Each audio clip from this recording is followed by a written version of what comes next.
फिर से टेट पारा शिक्षक आंदोलन के मूड में आप देख सकते हैं कि अभी राजभवन के समक्ष ये बैठे हुए थे और अब ये इनका आंदोलन उग्र रूप ले लिया है। यानी कह सकते हैं कि राजभवन से सीधे निकल करके सीएम आवास घेरने जा रहे हैं। वजह क्या बना, कारण क्या हुआ, उग्र क्यों हुए, इनसे हम पूछे। क्या अभी आपने उग्र हो गए आंदोलन पर बैठे थे, अब सीधे कहाँ निकल रहे आप? हम लोग महामहिम राज्यपाल के पास जा रहे हैं। हम लोग 4 दिन पहले ही लिखित दिए, कहा गया कि हम 2 दिन में वार्ता कराएंगे, लेकिन 4 दिन बीत गया, प्रशासन गहरी नींद में सोई हुई है।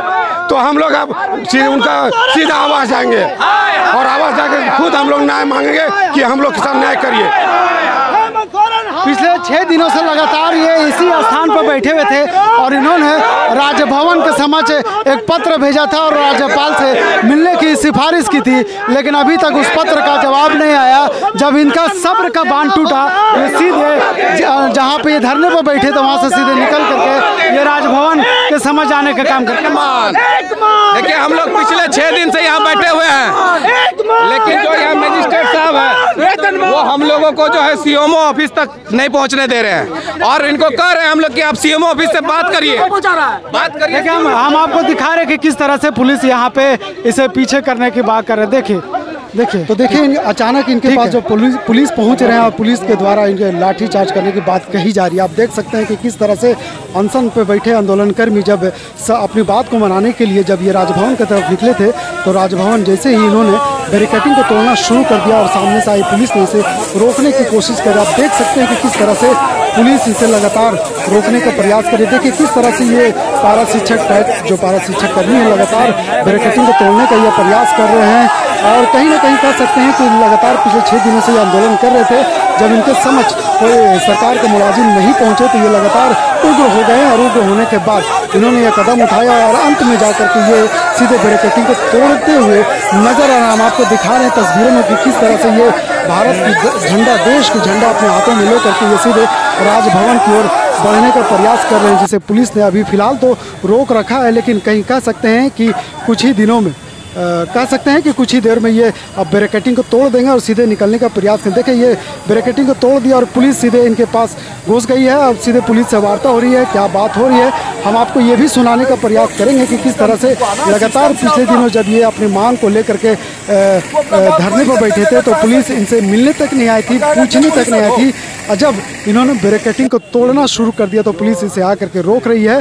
किस तरह से देखिए बैरिकेडिंग को रोका जा रहा है। ये देखिए कोतवाली प्रभारी है और ये समझाने का प्रयास कर रहे हैं कि क्यों बैरिकेडिंग को तोड़ रहे हैं, जबकि प्रशासन आपके साथ खड़ी है। लेकिन जो टेट कर्मी थे ये लगातार उग्र हो गए और अंत में इन्होंने जब देखा कि इनकी बात को नहीं माना जा रहा है, जब इनकी बात को अनसुनी की जा रही है, तब ये मजबूर होकर के बैरिकेडिंग को तोड़ने का प्रयास करें। चलिए सुनाते कि क्या कह रही है पुलिस पदाधिकारी से टेट कर्मी। व्यवस्था करवा दिया जाए, शौचालय के व्यवस्था, लेडीज लोग भी सर आते हैं व्यवस्था में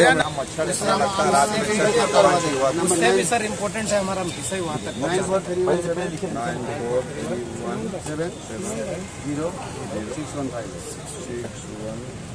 कोतवाली थाना प्रभारी कर दीजिए कीजिएगा, ये सब हम करवा देंगे। कितने दिन से आप हम लोग पास आज 6 दिन हो गया सर। अगर आपके पास लाइसेंस है तो आप देखते हैं अंदर में क्या बोलते हैं, उनका है ना। मेरा उद्देश्य सर अच्छा बताइए सर, 6 दिन से सर ना पानी का व्यवस्था है ना शौचालय, लेडीज सर लोग सर आए उनको सर जाना पड़ा सर वहाँ। जब चाहते हैं कि हम लोग उस तरह के देश निर्माता बनिए ना, अब देश निर्माता तो पिछले 6 दिनों से ये आंदोलन में बैठे हुए थे और अभी ये बैरिकेडिंग तोड़ करके सीधे राजभवन की ओर जा रहे थे और राज्यपाल से मिलने जा रहे थे, क्योंकि 2 दिन हो चुका है। इन्होंने पत्र भेजा था, राजभवन सिफारिश की थी कि राज्यपाल से मिलना है, लेकिन इनको मिलने का मौका नहीं मिल रहा था, वहाँ से न्योता नहीं आ रहा था। लेकिन अब अचानक इनको न्योता आ गया है, राजभवन सीधे जाएंगे। क्या बात रखेंगे गवर्नर से? राजभवन से हम लोगों को स्पष्ट है कि जो गाइडलाइन है 2012 के तरफ जो नियुक्ति नियमावली हुआ था, हमारे संघ जो बहाल हुए थे 15 और 18 में सीधे उन्हें समायोजन कर दिया गया है। तो हमें राजभवन से यही उम्मीद है कि सीधे समायोजन और वेतनमान दिया जाए। एक मांग के तहत हम जो है से राजभवन जा रहे हैं। ये सभी देख रहे हैं, हम आपको दिखा रहे हैं कि जो 4-5 लोग हैं ये सभी राजभवन जा रहे हैं और राजभवन के समक्ष अगर बात करें तो गवर्नर के समक्ष अपनी बात को रखेंगे और इनकी जो मांग है उसे कहीं ना कहीं कह सकते हैं कि पिछले 6 दिनों से लगातार ये इसी राजभवन के समक्ष अनशन पर बैठे हुए थे, अपनी बात को रख रहे थे।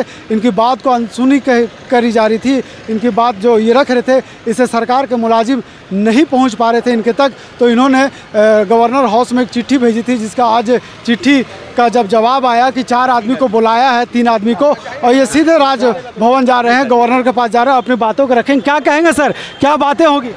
देखिए, हम लोग वेतनमान की मांग को लेकर के यहाँ बैठे हैं आमरण अनशन पर, और निश्चित तौर पर माननीय महामहिम राज्यपाल महोदय से हम लोग वेतनमान की बात करेंगे कि हम लोग 20 वर्षों से झारखंड के विभिन्न सुदूरवर्ती इलाकों में पढ़ा रहे हैं, विद्यालयों में पठन पाठन कर रहे हैं और सारी अहर्ताओं को एनसीटी एनईपी की सारी अहर्ताओं को पूरा करते हैं। महामहिम राज्यपाल जो है इस राज्य के कस्टोडियन है, तो उनसे हम लोग आग्रह करेंगे, निवेदन करेंगे कि हम शिक्षक हैं और शिक्षक को जो मिलना चाहिए, उनको जो श्रम मिलना चाहिए वो श्रमदान हमको मिलना है और पे स्केल की बात हम वहाँ करेंगे।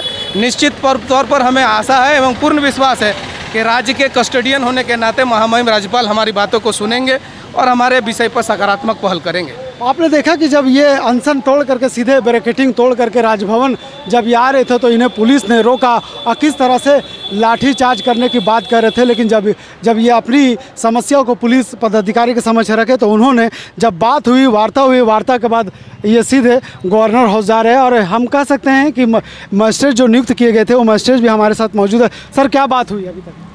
अभी 2 आदमी को अंदर जाने का परमिशन मिला हुआ है, लेकिन मारपीट या तोड़फोड़ करने से तो अपना समस्या का हल नहीं हो पाता है। 2 आदमी जाकर मिले, अपने बातों को रखे, ये बड़ी बात होती है।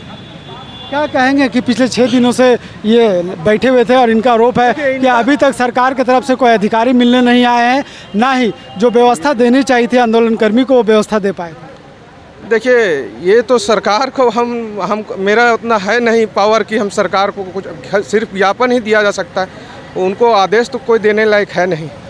चलिए, हम आपको दिखा रहे हैं, लाइव तस्वीरें दिखा रहे हैं कि किस तरह से जब ये पत्र 2 दिन पहले गवर्नर हाउस भेजे थे, उसके बाद आज इनको मौका मिला है कि राज्यपाल से मिलेंगे और मिल करके अपनी बात को रखेंगे। कहीं ना कहीं कह सकते हैं कि जिस तरह से पिछले 6 दिनों से ये लगातार धरने पर बैठे हुए थे, अपनी मांग को लेकर के लगातार ये प्रदर्शन कर रहे थे, इनकी बातों को सरकार द्वारा अनसुनी की जा रही थी, तब इन्होंने इस गवर्नर हाउस में एक पत्र भेजा था और पत्र के माध्यम से ये गवर्नर से मिलना चाह रहे थे, लेकिन जब इनकी बातों को नहीं सुना गया तो जब अंत में आकर के इन्होंने बैरिकेडिंग तोड़ करके गवर्नर हाउस आने वाले थे तो इसे पुलिस ने रास्ते में रोका और सीधे गवर्नर हाउस से जब बात हुई तो गवर्नर ने इन्हें 2 व्यक्ति को बुलाया है और 2 व्यक्ति इनके सीधे आपने देखा कि किस तरह से 4 व्यक्ति अभी राज्यपाल से मिलने के गए हैं और मिल करके राज्यपाल से इनके साथ जो हो रही समस्या, जो तकलीफ़ें हो रही है वो बात रखेंगे। उसके बाद देखने वाली बात यह हो कि गवर्नर से बात होने के बाद क्या कुछ निकल कर बाहर आता है। अपने सहयोगी